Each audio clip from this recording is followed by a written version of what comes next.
Halo semuanya, di sini kami ingin mempresentasikan tugas akhir kami yang berjudul Rancang Bangun Aplikasi Perpustakaan Menggunakan Model Layanan Software as a Service atau disebut juga SaaS berbasis Cloud Computing. Nah, di sini ada tampilan daftar isi berupa anggota kelompok, latar belakang dan batasan masalah, rumusan masalah, gambaran kebutuhan sistem, pembahasan, serta kesimpulan. Nah, di sini kita masuk ke anggota kelompok. Di sini ada 2 orang ya, yaitu Christine Priscilla dengan NIM C2355201087 dan Gevira Nur Fatimah C2355201111. Baik, di sini saya ingin menjelaskan mengenai latar belakang dan batasan masalah. Latar belakangnya yaitu seiring dengan perkembangan teknologi informasi, pengelolaan perpustakaan konvensional mulai mengalami kendala efisiensi dan aksesibilitas. Sistem perpustakaan yang berbasis manual atau desktop sulit diakses oleh pengguna secara fleksibel, serta memerlukan pengelolaan yang intensif dari sisi teknis. Oleh karena itu, dibutuhkan suatu solusi sistem yang dapat digunakan secara online, mudah diakses, dan efisien. Dengan mengadopsi pendekatan Software as a Service atau SaaS berbasis cloud computing, sistem perpustakaan ini dirancang untuk dapat digunakan oleh berbagai institusi tanpa perlu instalasi lokal. Cukup dengan koneksi internet, sistem ini diharapkan dapat meningkatkan efisiensi pengelolaan data buku, transaksi peminjaman, serta manajemen pengguna secara terpusat. Nah, batasan masalahnya yang pertama, aplikasi difokuskan pada pengelolaan buku, peminjaman, pengembalian, dan manajemen user, admin, dan anggota. Tidak mencakup integrasi dengan sistem perpustakaan eksternal, serta fitur hanya mencakup kebutuhan perpustakaan umum tingkat institusi pendidikan.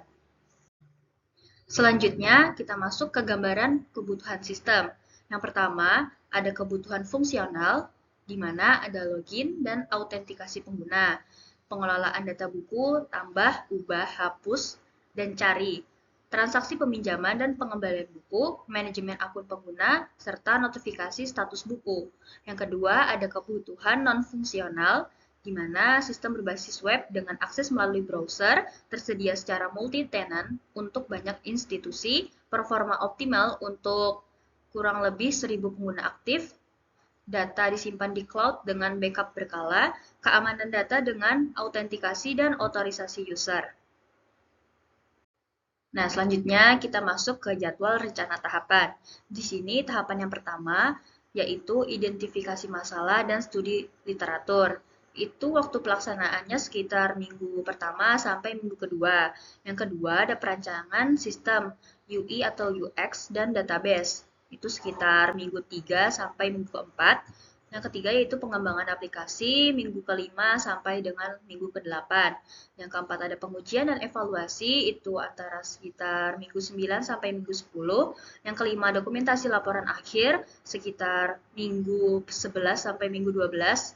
Dan terakhir revisi dan persiapan sidang sekitar minggu 13 sampai ke minggu 14. Di sini saya akan menjelaskan bagaimana cara login atau masuk ke e-library-nya. Nah, untuk masuknya kita melalui link seperti yang ada pada PPT ini. Kita klik atau masukkan link ini pada browser untuk masuk ke halaman admin, maka akan muncul halaman login seperti ini, yang mana kita diminta memasukkan email dan juga password kita. Selanjutnya, setelah setelah kita berhasil login, nanti setelah itu maka akan ditampilkan halaman utama admin seperti ini. Ini adalah halaman utama admin. Selanjutnya juga ini adalah penjelasan bagaimana cara berlangganan perpustakaan Pro. Dan ini juga adalah halaman admin yang digunakan untuk mengelola informasi aplikasi pada perpustakaan. Dan selanjutnya, ini adalah halaman admin untuk mengelola data member. Contohnya di sini ada member dari SMPN 8 Palangkaraya dan seperti ini data-datanya. Jadi ini adalah halaman untuk admin mengelola data-data dari member. Nah, di sini juga ada halaman admin yang untuk mengelola file-file perpustakaan dari masing-masing sekolah, misalnya mengelola perpustakaan dari eh, sekolah SMPN 8 Palangkaraya dan yang lain-lain begitu. Lalu di sini juga ada halaman admin yang digunakan untuk mengelola paket langganan. Tampilannya seperti ini. Jadi admin mengelola paket-paket langganan seperti ini. Kalau ada yang ingin menambahkan waktu pro-nya, admin bisa mengedit waktunya dan juga mengedit harga paketnya. Jika ada yang ingin berhenti, admin bisa menghapus mereka dari data yang ada di halaman admin ini, data paket langganan pro-nya. Lalu di sini juga ada halaman untuk admin mengelola data rekening dari pengguna pro. Contohnya seperti di gambar ini. Di sini juga admin bisa menghapus dan juga mengedit nomor rekening dari pelanggannya. Nah, di sini juga ada halaman admin yang digunakan untuk melihat daftar semua orderan. Nah, seperti ini. Orderannya jika aktif, dia akan menampilkan status aktif seperti ini. Selanjutnya, di sini adalah halaman admin yang digunakan untuk melihat jumlah pengunjung aplikasi perpustakaan.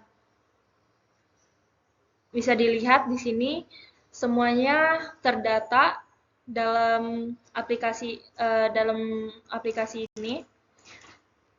Selanjutnya, ini ada halaman untuk admin mengelola, hubungi kami seperti call center. Contohnya di sini ada PB Yupinda atau begitulah. Di sini juga bisa membaca pesan dari pengirim pesannya. Nah, kesimpulan dari pembahasan ini yaitu mempermudah user menggunakan aplikasi tanpa harus menginstal aplikasi di komputer, dan aplikasi ini juga dapat digunakan kapanpun dan dimanapun asalkan kualitas jaringan yang mendukung. Yang kedua, mempermudah perpustakaan dalam mengelola data buku, data peminjaman, data pengembalian, dan laporan. Yang terakhir, mengatasi masalah penambahan data yang identik dengan penumpukan kertas-kertas dan penambahan ruang.